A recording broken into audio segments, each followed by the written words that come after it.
Just in case anyone listening wasn't sure, North London is red, always has been red, always will be red.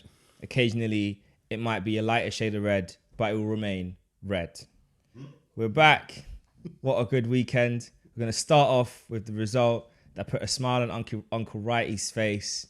It got all of us laughing and shouting and left Harry Kane wondering whether he should have tried a bit harder to escape his personal prison. Of course, it's a North London derby. Craig, how did you feel with that result? I was ecstatic. Like when we got the first goal, and then we got the second goal, then we got the third goal. I thought, no, the way how we played, this is the way how we played the game. It's the best game I've seen us play in a long, long time. Pre-Wenger, I think when the last game we played at World was against Man United a couple of seasons ago, when we battered them 3-0 at home, and we scored like in 18 minutes, we scored 3 goals in 18 minutes. I think this is the benchmark for us to do for this season. We have to continue playing. If we can keep the players fit, continue playing the way how we played. Aubameyang was hungry. Saka was on his game. Smith Rowe was on his game. Odegaard, the whole team. There's nobody in the team that had a poor performance. Everyone was on their game, and it was great to watch. And I guess for you, Matthew, like looking at the game, and I know like in the preview we talked about how it could be tight. Did you say you thought Arsenal would win? I did. Yeah. So looking at the game, obviously the goals, like all of Arsenal's goals came in the first half. Very quick, fast start. I like the intensity and tempo.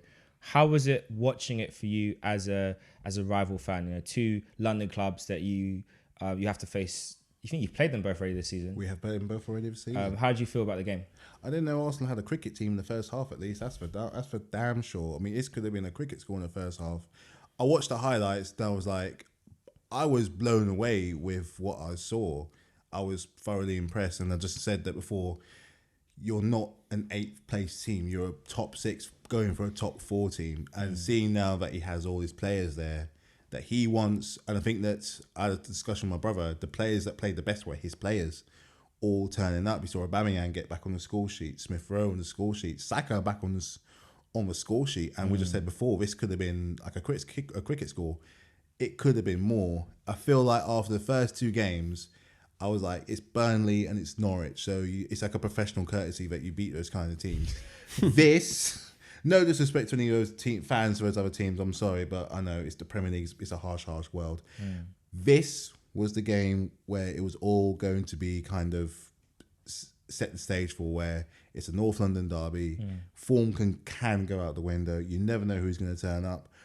But then again, Tottenham have been on a bit of a slump. 2 3-0 losses back to back, but for Son not reading the script, probably would have been another 3-0 again, maybe even a little bit more. So I'm going to say for this now, Mikel Arteta has, given himself some time after not just an excellent result, but the performance as well of a lot of the players just digging deep and fight and understanding what this fixture means to all the diehard Arsenal fans from currently to in the past. Like, it was a great thing to watch for you guys anyway, to finally get that monkey off your back. And now look, you're above them in the table after when there was all this coming after the first few games. So yeah, it's been quite a good turnaround from you. So yeah, very impressive game. No, definitely. I think for me, one of the things that really stood out from watching the game is that you could see that this is an Arsenal team who are fully behind the manager. All the players, like the players that came off the bench, they were all fully bought into what he wants to do. I know earlier in the season we were a bit concerned about the trend of what we were seeing. I know he's been saying for a long time when he gets his players, judge us afresh. Edu said the same thing. Judge it as a brand new season. Well, not a season, but like judge us now. We have the players we need to have. And even how he's communicating in press conferences, just looking around the energy. Like for me, one of the things that stood out for me is when we had a block at the back and Aaron Ramsey was immediately up on his feet, patting his defender on actually, no, it's when it's the save he made.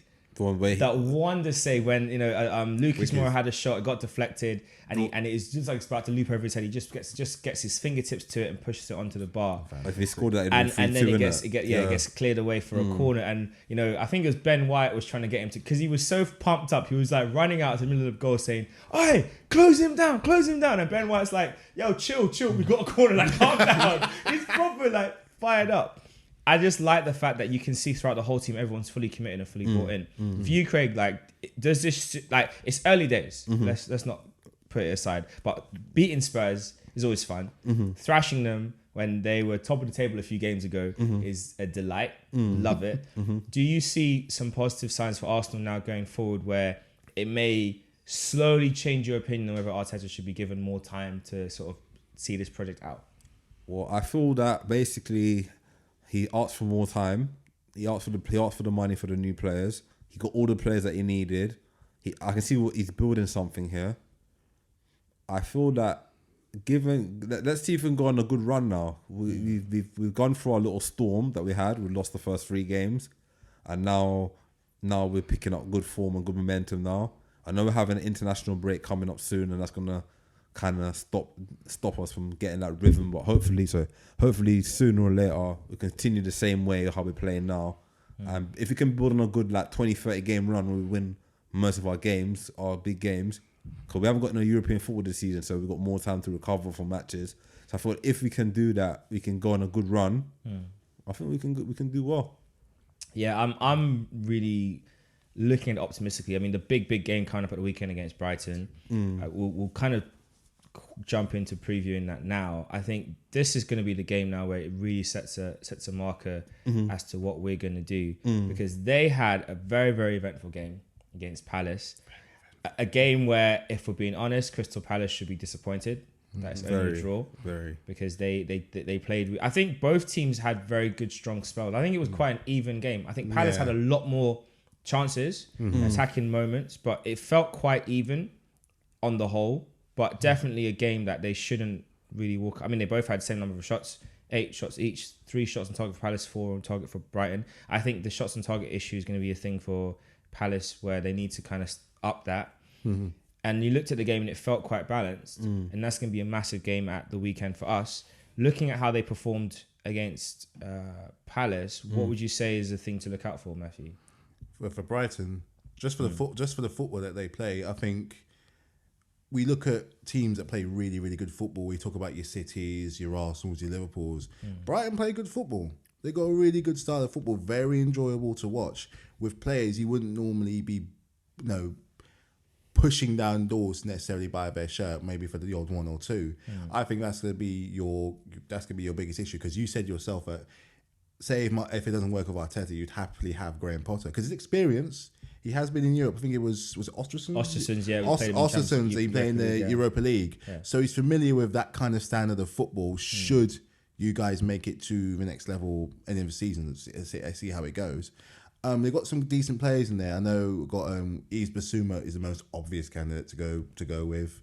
Fantastic player. How he didn't get picked up by a big club this season, I do not know. But I think if he has another good season, he will. He really will. Got good defence. I think it's Shane Duffy and Lewis Dunk. Lewis Dunk. Dan Burn. Dan Burn. Lewis yeah. Dunk. We nearly went. I think we nearly went after him at one point. So someone like that wants him. And Shane Duffy had a spell at Celtic. Yeah, he didn't have a good spell at Celtic. Didn't have a good spell at Celtic, but so far he's having quite a good season here already. Obviously, then there's the elephant in the room. I know for you guys personally, which is Mr. Neil Mope. So, Yeah. I had to put it in there. He's a wind up, but he is quite he's a half decent player who can get a goal. They got, was it Trossard? Danny Danny Welbeck as well, kind of Premier League experience, Premier League winner, FA Cup winner, roll back the years, the mentality. And you got Lallana as one of Premier League and Champions League. Adam Lallana as well. I mean, they've kind of picked quite wisely where where a club will go for like an ex big time pro. They've kind of done that quite wisely because it worked for them last year. They managed to survive, and they've still got years on them. It's just injuries kind of like holding them back, because I think Welbeck's not even 30 yet. No, he's 30. He's 30 now. Yeah. He's 30 now. I think he's 31. But he's got. I mean, if Vardy can do it, if Lewandowski can do it, and if Aubameyang can do it, I'm not saying he's at their level, but if as long as he just stays fit, he can chip in with a goal. Lallana as well recently come up with Champions League and Premier League winners medals as well. So they've got a good balance of experience as well as like youthful, exciting players who can learn along the game, and of course that big anchor in the middle in Bissouma is going to be a very interesting match against your players. Plus they got rid of their number one Matt Ryan, but that's okay. They got he don't play anymore. He don't play anymore. He's not even at the club anymore. He's left. He's left. And but that Sanchez guy is not doing too bad. I mean, at one point, had they won, they would have been top. So clearly, at this moment in time right now, they're doing something good. This looks like, since having that resurgence for the last few results, unbeaten in the last 3 games, this could be your biggest game. Definitely. Because you do have a history. You do have a bit of a history against them. I mean, up until last season, you didn't actually beat them. So, and now, and right now, at the moment right now, they're going in the right direction. So, It's true. this could be a Banana slip. juicy game. This Well, could be a it's real definitely juicy the game. one where you look at it and think, okay, we need to definitely capitalize it and get those 3 points. I think looking at the game, I think there's a lot of things that we can definitely exploit from the match. I think Crystal Palace showed that with good combination. Like, I think they got in a lot down the sides against them. A lot of good combination play. Zaha was on it. I look at Wilfried Zaha and I feel like someone needs to take him. He needs to move to the next level for a club. I think he deserves one more chance at a top 4, top 6. How old is he now? Like 28, 29 now, isn't it? 28. 29, I think, heading towards 30. He needs to be in Europe. Even if it's like Europa League, he needs to be there. I think he could go to a club like an Ajax, or maybe even maybe a French team he could go to, maybe even Spain or maybe Germany. I think he's got the ability. He's definitely got the. I always thought that before Pepe, because Arsenal were linked with him or Nicolas Pepe, so it's either one or the other. Emery wanted Zaha, yeah, and the club chose Pepe. So all I have to say about that. all we have to say about that. And I think on the balance of things, maybe that was a. I mean, if we had bought Zaha, I think Emery probably would still be an Arsenal manager. Definitely, I would have got Champions League by now. Scary to think about. He's an Arsenal fan as well, isn't he? That's That's the thing. All the players that want to come to you, I swear they're Arsenal fans as well.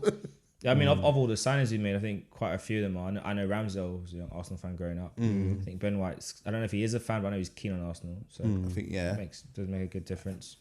We're going to switch gears to what I thought was the most exciting game of the weekend. And no, I'm not referring to Leeds West Ham just yet. Of course, talking about Brentford Liverpool. Wow. Brentford are just showing that they are going to be a problem this season. It doesn't matter who plays them, it doesn't matter who they face.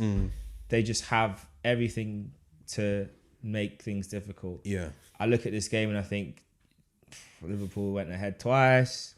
No, came back, went ahead, got pegged back, went ahead, and then got pegged back in the end. Some questionable defending. But let's start off with Brentford. For you, Craig, what do you like about them? Their fight, their passion, their energy. They go 1-0 down, most teams will fold. Not this team. They go 1-0 down, they're hunting in packs to get the equaliser. Not only are they going to get the equaliser, they're going to go for the winner. It was 2-2. They're going for another goal. Then some teams will tell the manager will bring off their striker and park the bus. Not Brentford. Brentford are going all out attack for the whole 90 minutes. I think if the game was a little bit more longer, they could have scored another goal.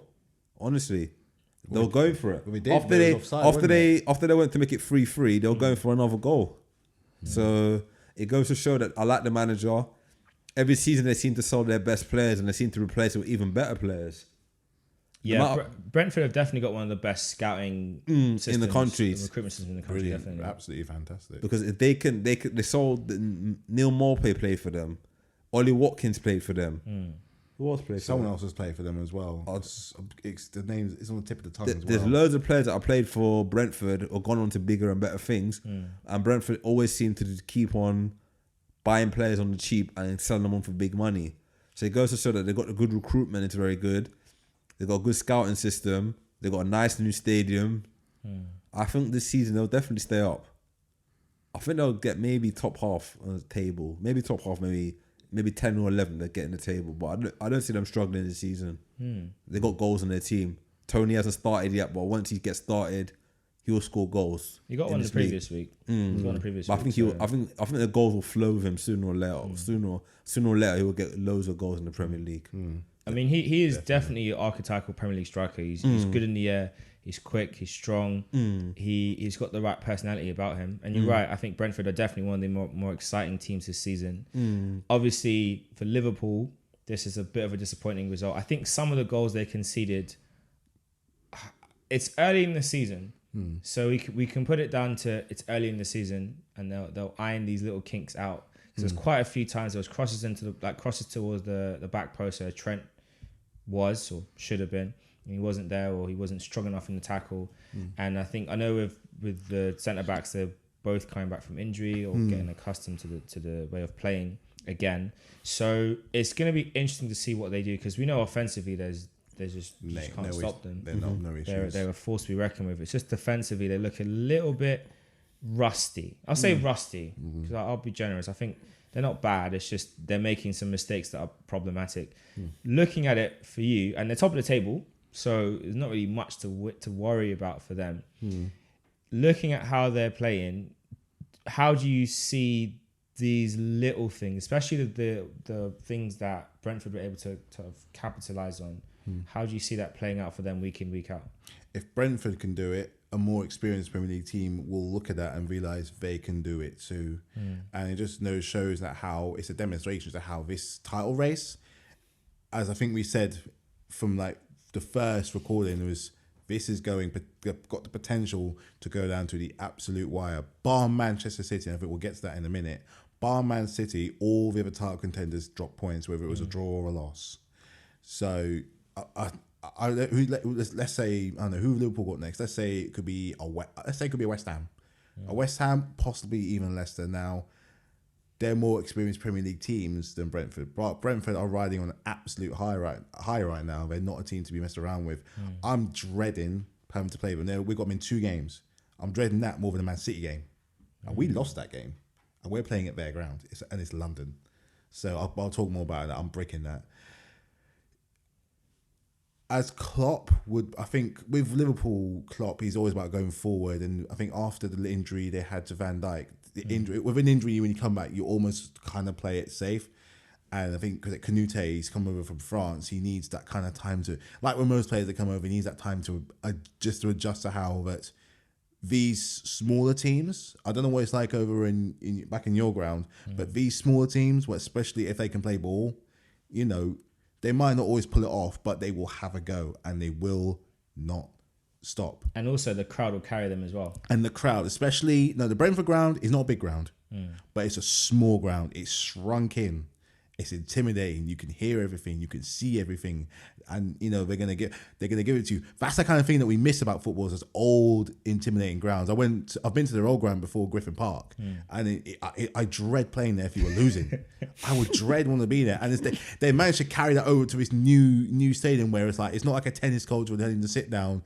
They're giving it to you. They're absolutely giving it to you. That's what the beauty of English football in the Premier League is that these teams can sometimes come up and prove a shock. And that was probably one of them this weekend.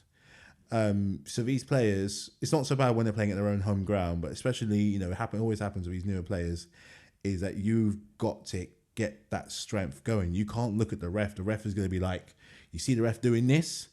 That's how we work. That's how we work here. That's how it goes down. So they'll be good. They'll be fine. And I think this game gives them a kind of a reminder that they're not going to necessarily have it their way all the time. And I think, like you said, it's a rusty moment. Let's polish it out. Let's get used to the Premier League way of doing things. Because like I said before, you're not going to always have it your own way. Trust me, I know. That is a really good point. And before we come over to the game you had against Manchester City, I want to jump onto the team that every game week I watch them play. They're impressing me more. You can't really have a second team in the Premier League, so they're not my second team. But they're kind of growing on me a lot. And that's West Ham. Yeah. And a nice little 2-1 win against Leeds away from home. Ellen Road is not an easy place to play at.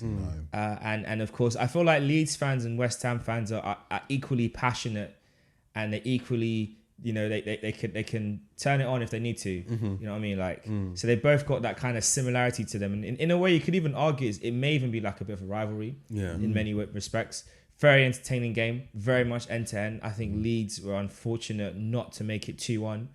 Patrick Click had a very good chance in the game, and he just didn't really... His finish was just awful. But again, West Ham, Mikel Antonio just showing that they are going to do something really good this season. Start off with you, Craig. What did you think about this West Ham performance and what that might mean for them as the season goes on? They want to get into Champions League. They're in the Europa League now, but they want a Champions League. And I thought if they can get results against Leeds is an intimidating place to go to. It's a very intimidating stadium. It's a massive stadium. The fans are right onto you. And I thought that they weathered the storm in that game and they got the winner in the last. It was the 90th minute? 90th minute. 90th minute, they got the winner. I need to do that against Leeds. I know they got promoted last season. Leeds have always been a good team. History will always tell you that they've always been a great team. For them to do that in the 90th minute it goes to show that one, David Moyes is building another great team. He did it at Everton. He's doing it now at West Ham. Second spell at West Ham.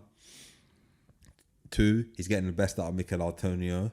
Mikel Antonio's on their top scorer in the league. I think he's almost the top scorer in the league now, isn't he? I think so. Yeah, I think so. Yeah, I think he's the top scorer almost top scorer in the league. He's been consistent. He had less injuries because I know he's suffered a lot of injury problems. I think he's getting. I don't know if he's changed his diet or he's changed the way how his whole fitness. But he seems to be more available for more matches than he was before. He's more sharper. Declan Rice is looking like he's going to be a top player. Every week he's getting confidence to keep the captain. He's their captain now. They brought in Zuma. Good signing from Chelsea. I think Noble's still captain. He just doesn't start. he doesn't play anymore. Okay. Yeah. They've got some good young players coming through as well. Thomas Souček is a good player. Their left back, who's their left back name again? Kufal. Kufal's a decent right back. And these type of players, like they've got like Cresswell. Jared Bowen. Jared Bowen's a good player as well. But Ben Rama. He got him from Brentford. Good player. Another one. And who else? They got people like Diop who hardly gets games now. Yeah. And he's a big money signing as well. And they got Obonga. They've got some decent players. Yeah, they've got a good squad where they can rotate out key players in key positions. I like the fact that from an attacking point of view, they've got Yarmolenko.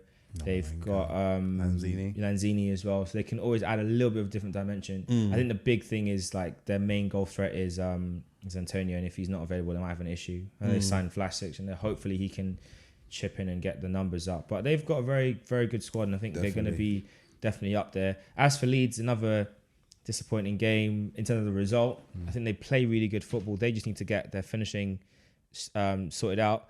Let's talk about a player who I feel like maybe even by next season probably will be at a different club, and that's of course Rafinha. He just looks like one of the. I mean, I think we could argue he's probably one of the best players outside the top six or top eight maybe. Yeah. He's one of the best players in the league. Fantastic player. What do you think about his performances and what he gives to Leeds, and whether they'll be able to keep him coming into the season? His shoulders must be killing.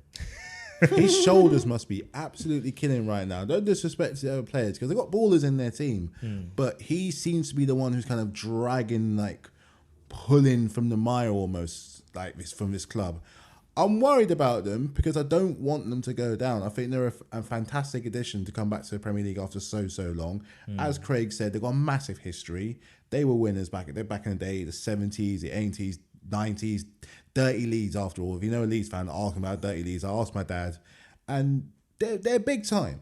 They are big time. They have their spot on the table, and I kind of want them to keep that. But these last few results where it's just almost like it can't be just Rafinha. There's other players in like Bamford can get a goal. I think he got like 15 goals last year. They got Dan James, which I think is another very clever signing, and they've still got Rodrigo. But I don't know. He's just. I was expecting more from Rodrigo, but yeah, it's like let's look at Rafinha and what he's doing. He's got.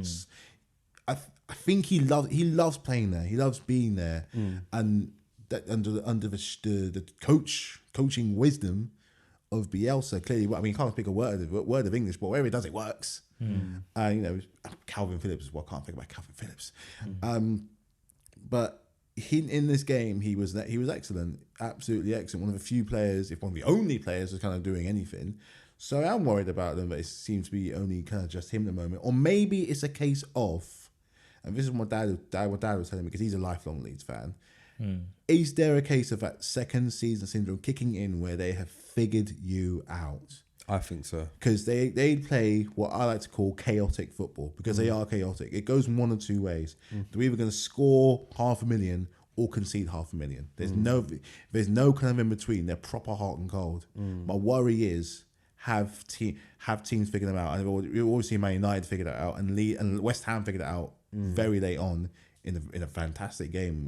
Kind of both clubs playing, very very entertaining clubs who kind of have aspirations. I mean, I know West Ham have aspirations of Champions League, but Leeds, if they could just calm it down just a little bit, just put some corks on the end of the bull's horns just now and then, they might not be. I'm not saying they're going to win all the time, but not be losing so much, because their margins are quite big. They're quite worrying. So, Rafinha aside, and a few of the players they have, I do have my concerns about them. I don't want them to go down. I really don't. I personally feel there's 3 worse teams than Leeds anyway in the league. So There's more. It's way worse team. Yeah, but I think there's 3 worse teams than Leeds in the league. So I don't think Leeds fans have to worry too much. But I think if by Christmas, if they're not picking up enough points, then you start to worry a little bit. Yeah. you always find a way to chuck in your Burnley slander. Always. Oh gosh. Oh, man. I didn't even name any teams. I just said there's 3 worse teams than Leeds in the league. No, you're in there, aren't they? Huh? Yeah, Burnley are in there, aren't they? So, Wink, wink. Oh gosh. Wow. Right, we'll put Leeds aside and then need to sort of go on a good run of games. We'll switch over to, of course, South London, the other London team, Chelsea. Not the best result this weekend. I saw an interesting tweet this week saying that in the league, that Chelsea have conceded to both Mohammed and now Jesus. So, and obviously you guys sold Moses. I don't know what's going on there. Maybe you might want to bring him back in January. But yeah, I mean, I ain't even mad at that. You know, the thing with this game that I think frustrated me a little bit, like watching it as a neutral, it was very boring. It was just like very, very like 2 teams who were playing in low blocks off the ball. So Chelsea had a low block, and then City were doing their usual press, but there wasn't really much like flair and excitement. The only excitement came when you guys counter-attacked a few times and almost got in, but for a better pass from Werner or a better swing of the boot by Lukaku, and the defender wasn't quite there, you might have got a goal. But I guess for you, looking back at the game, what would you say was one of the things that really stood out to you, Matthew? 2 things. Gabriel, Jesus. So you probably might know that I've given him a touch stick lately since we started doing this. I think we all give him stick. I think we've been giving him stick, but the egg's quite big on my face, the foot's in the mouth. And I did have a dessert on Sunday. It wasn't apple pie, but it was humble pie. So I had to eat that a bit, because the one player I've been giving a bit of jip is him, and who of course scored was him. Luckily he did, because I was actually falling asleep halfway through the game. So a goal, something had to happen to the point that I was like, wake up. I was disappointed. I was saying on Friday before, I'm going in expecting the bare minimum draw, because that seems like it kind of seems like a fairish result to justify the title push that we're having and where we are at the moment. Coming off a fantastic victory from Spurs to then do that, and then we know we had a difficult game midweek with Villa and penalties in the Carabao Cup. I did expect more. It wasn't a result I even comprehended, but that's what's going to make this title race very, very interesting. Not a great performance. I do think that Pep was, after losing 3 times on the bounce against this man, I think he really kind of needed it. And him playing it the way he did kind of worked into his hands. It was such a City goal. It just came from all that time and press, nothing, and it comes up. They were the better team. I can't really, say any more than that. But it is... Yeah, I was annoyed. The only thing that saved my grace was that Man United also lost. So I was like, it's bittersweet, bit of melancholy off that. So rough with the smooth. So I thought, you know what? I'm not gonna let it ruin my weekend. I'm gonna be fine. It was a bit of a dry, of a match. I can't really reveal that much of it because it was just that bad. Like it was like that's what kind of worries me as well. And what I've said before in the past is that the worry is sometimes with Tuchel is the one of the criticisms I have is we don't want to seem to kill games too much, but we've got all this talent on the pitch that can score a goal, like Havertz, like Werner, like Lukaku, like Mount, and let's not forget our players that don't play that often, like your Pulisic, Ziyech. You got goals coming from good likes of Alonso, Chilwell, Reece James. We got goals from our players. Tottenham game, 3 players that scored weren't even forwards. So we've got the goals are there. It's just come on. Even if it means overkill, send out the statement that we mean business. We want this title. But for whatever it was, it didn't work. And then we lost again. Of course, we lost again last night. Are we on a bit of a barren run? I hope not. We got Southampton next, and Southampton can be a bit of a stick in the mud. So, I mean, I think we will win, but there's a few things I do want to see. More goals for a kickoff, to be honest. So, yeah, I think one of the interesting things with Thomas Tuchel as a manager is that when he was at Dortmund and at PSG, he played very attacking football, very exciting football. And I guess the concern, it's almost like a double-edged sword thing. So because of the Champions League win and the run you guys had, he worked out a system that works really well. It's very effective. And maybe this season in the league, he's brought too much into it. And maybe there's some room where he does need to adapt it. I guess for you, Craig, as a neutral watching this game, watching how Chelsea played, do you think the lack of flair in their football, is that something he needs to address? Or do you feel like what he's doing is working, these are a couple of blips and they'll correct itself as the weeks go on? Well, I feel that basically I think he got tactically out fought by Guardiola. I think the best player on the pitch for Man City on Saturday was Bernardo Silva. I was watching highlights and I watched how even defensive, he was defending more than he ever had in the whole of his defending was like 3% defending. Before it was only 1%. So he was defending more, making headers, clearances, blocks. Rodri was playing very well in that game as well. So I feel that maybe he got tactically outdone. I still think Chelsea, like if they wanted to, as Matthew said, they can go out and spank a team at 6 or 7-0. They got the players comfortably. They got the players. I feel sometimes maybe his tactics are a bit too rigid for them. Like sometimes he like a bit like when Arteta before we started doing okay. It's like he doesn't let his team off the break. Like I think if he lets his team off the break and say go all out attack, because we got the defenders. You got Rudiger, you got Thiago Silva, you got Christensen. So you got Reece James, you got Aspilicueta, and you got Kante sitting at the front. So you got all them players that can defend, and you can tell the rest of the players just go out and attack and score as much goals as you want. So I feel he can do it, but I feel he just has to be more confident with his players and tell them, you know what, certain games we're 1-0 up. Let's go and score 3 or 4 more. As Matthew says, send a statement out to the league that we mean business. I just had a thought when you were talking about being rigid. Could you imagine in a world if you had all those players that Chelsea had, but Marcelo Bielsa was manager? Hey. Well, could you imagine? I can imagine that. I thought if he was manager of Chelsea with all them players, it'll either be Chelsea will either win 7-0 or they'll lose 7-0. Oh, you have to laugh at it sometimes. It's like if you had those players, he'll tell the right back to go up front. He'll tell the left back go up front. He'll tell the midfielders he'll just tell all the players to go up front. No, Mendy be doing headers. Mendy be doing headers, doing tiki taka. Could you actually imagine? Someone in FIFA has got to make that. It's out tomorrow. Yeah. Someone please make this happen. Please, I'll all out. Have the Bielsa tactic. All out attack. All out attack. That is both a terrifying and fantastic thing to even comprehend. I think that would definitely be very, very funny and interesting and very odd as well. It would be a terrible idea. It wouldn't be a terrible idea, but it would be very okay. Oh, so that would be crazy.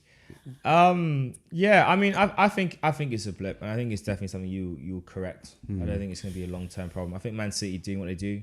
You know, they're grinding out results. The good thing for them is that they got goals all over the pitch. They do. So not having a proper certified number 9. Now, Gabriel Jesus, I think he's got more in his game than what he's shown for them. But whether we'll ever see it, I don't know. And Ferran Torres is developing, and I think both of them, they should aim in the league to get between 15 to 20 each. Definitely. I think that should be a number they should be looking for. Maybe That's even more 40 than goals that. a season for Maybe both of even them. more than that. They can do it, definitely. But it should be interesting to see what they do as well. Of course, we head over to the other side of Manchester, Ronaldo United, and they lost against Aston Villa. They obviously had a terrific moment to get the points. Bruno Fernandes had an absolute disaster with that penalty. I don't know what he was thinking about. Ronaldo didn't take it. I don't know what he was thinking about. But I guess he's being a good teammate.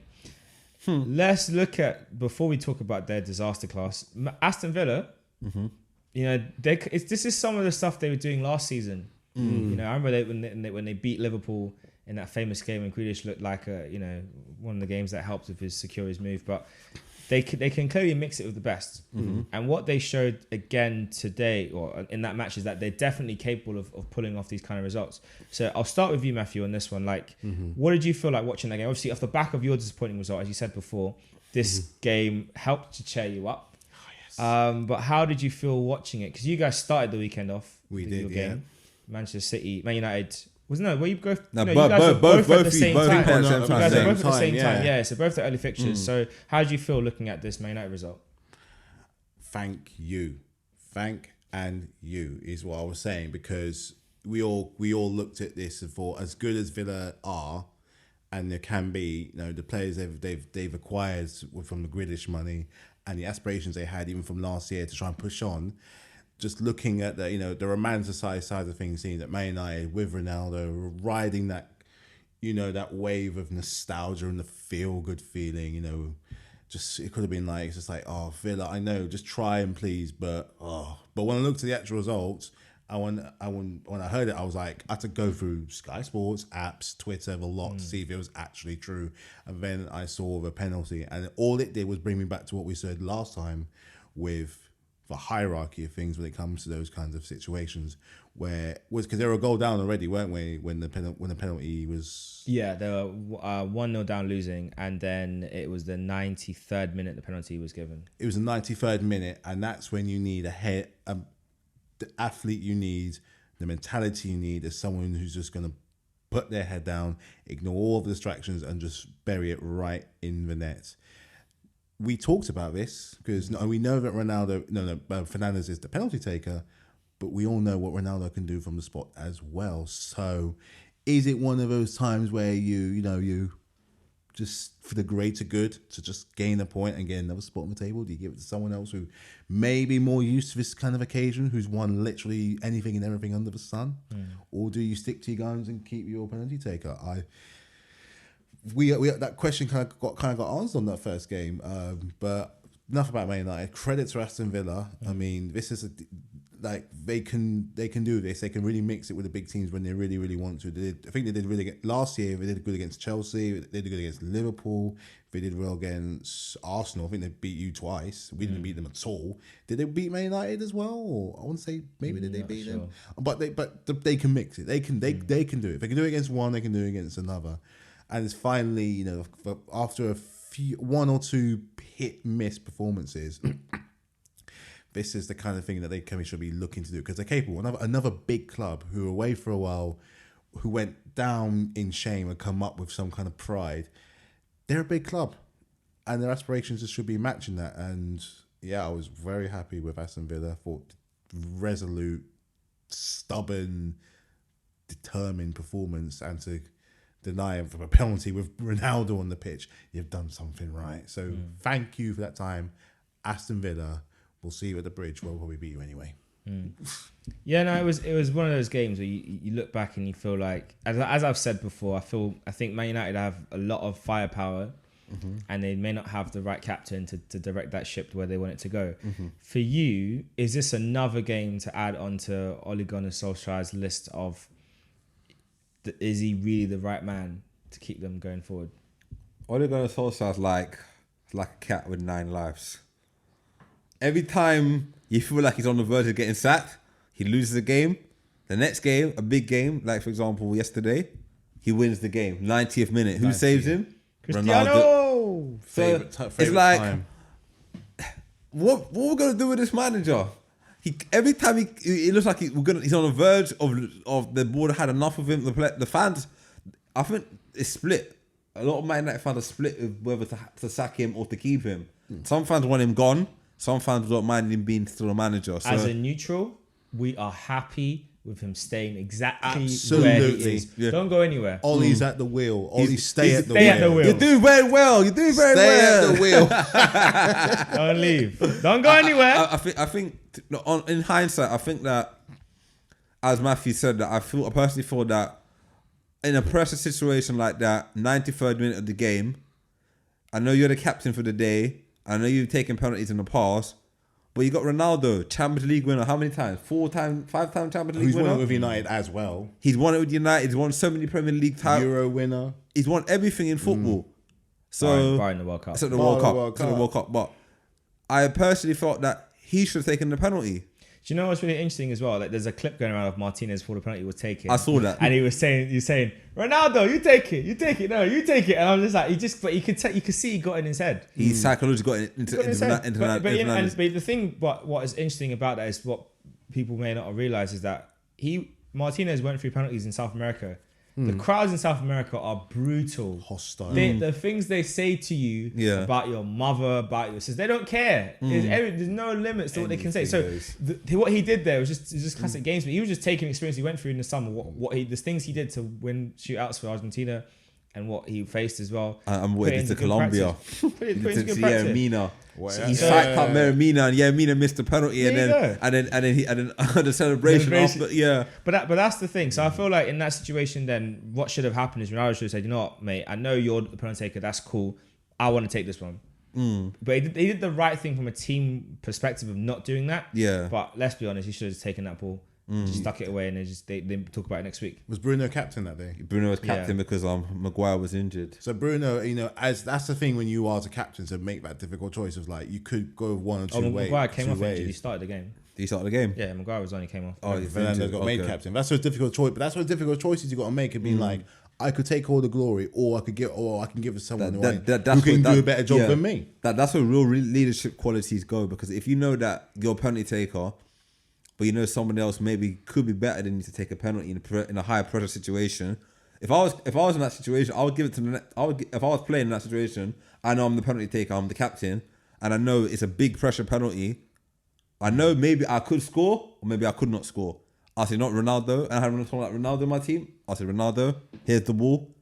Would give us a point. This could be the game. This could be the game. This could be the because game. You never know. There could be another situation like this again, and then because you never gave Ronaldo the penalty last time, it could cause a little bit of friction. Maybe it did cause friction after the game. We don't know behind the scenes. Maybe it did. But this could be it's things like this that at the business end of the Premier League. Let's say it's March. Let's say this could be one of those times that it could have cost them just by a couple of points. The league title could be lost by a couple of points. As you said. Never know. That point against Villa could have got you the one in the league because you were being selfish and not thinking for yourself, thinking about yourself and not thinking about the team.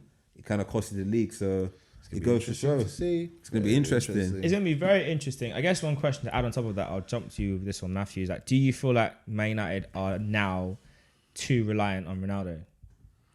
Lately, they have been. Lately, they really, really have been, because they get kind of like drowned in with this whole thing of him returning. You know, it wasn't really that. It was a big shock when he came back. But at the end of the day, it is Ronaldo who brings so much experience and winning mentality and leadership and mindset. But if you look at them lately, like if he's not scoring, who is? Who is? I mean, I know that he's not the only player that has scored for them. Other players have scored, but it's like let's be brutally honest about this with him. Yes, he's Ronaldo. He's playing like a 21-year-old. He is still 36.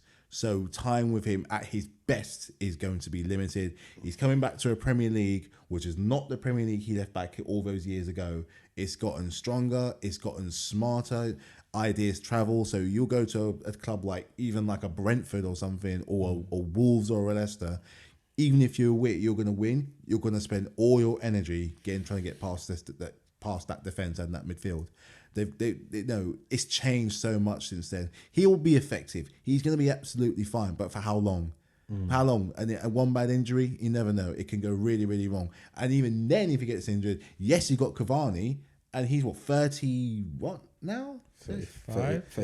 He's like 35. Yeah. Again, still very, very effective. 34, 35, I think he is. But for a title push, you need someone that's going to be there for the long game. I mean, I want to talk long game. I'm talking at least a few years, you know? And as good as both those pros are, you know, very experienced, very decorated, you know, around Europe, Premier League 2021, 2022 is a different creature altogether. I mean, who'd have thought right now the team that could threaten for the top at the moment is Brighton? And that Brentford almost had Liverpool's number. So just goes to show, never mind the big teams, it's those teams there as well. But yeah, they still got players like Rashford to come back, and, you know, Sancho still got to try and get used to The league. the Premier League. But they have to remember that, you know, what Ollie needs to realise is there are other, you know, you got other fantastic players in your team. You know, learn to utilise them to their full ability, and that's gonna. His title push should probably be the easiest because he's got the players, the tools there to do it. So, you know, as much as I know you're excited about having Ronaldo, you are Manchester United, not Ronaldo United. And let me just chip in something. I also think that Greenwood was scoring goals. Greenwood Was scoring goals before. And all of a sudden, his goals have kind of dried up a little bit. I know it's only been a couple of games, so obviously he's still young, he's still developing, but he was scoring all the goals for United at the start of the season. And all that's kind of stopped. So hopefully he can get back into form again and get some goals again. Great little player he is, yeah. He's a very good player. Yeah, it's definitely going to be interesting what happens with them. I think that's something they're going to have to resolve very quickly.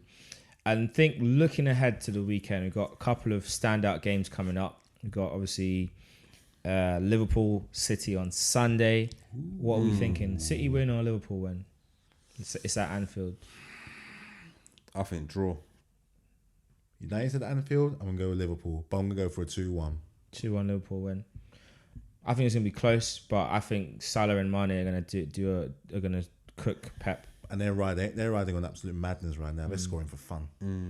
Wolves Newcastle, bottom of the table wonder clash. I'm going At Newcastle. Wolves.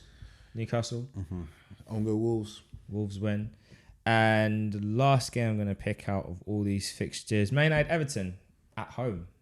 Old Trafford. At Old Trafford. It's the first game of the weekend. Man United. Go on. It could be a draw. Man United or Everton. No, I'm going Man United because Everton lost a couple of players for injury, so I think Man United. Calvert-Lewin is still injured. I think Richarlison's still injured, so they're missing it. And Pickford, is Pickford back from injury now? He was in the England squads. I don't know. He was injured the last game. I think it was who's that keeper's name again? Begovic was playing the last couple of games. Begovic, yeah. Didn't have Stecklenburg. No, there was. They had Stecklenburg, but he left a long Years time. ago, Yeah. I've just cussed him just now, but I'm gonna go Man United as well. No, Pickford played the last game. The last game. Yeah. I think Man United will win. I'm going for an Everton win. Go on, man. I'm going Everton win. Benitez versus Ole, yeah. I just think I just feel like they're just in a bit of a weird cycle, and you know I think Everton will do the job. All right, I think we'll call it a day. As I said at the start, we'll end it in the same vein that we started with. North London is red. It'll always be red, and it will remain red. Red See you guys Arsenal. again soon for our next one. Peace. Peace.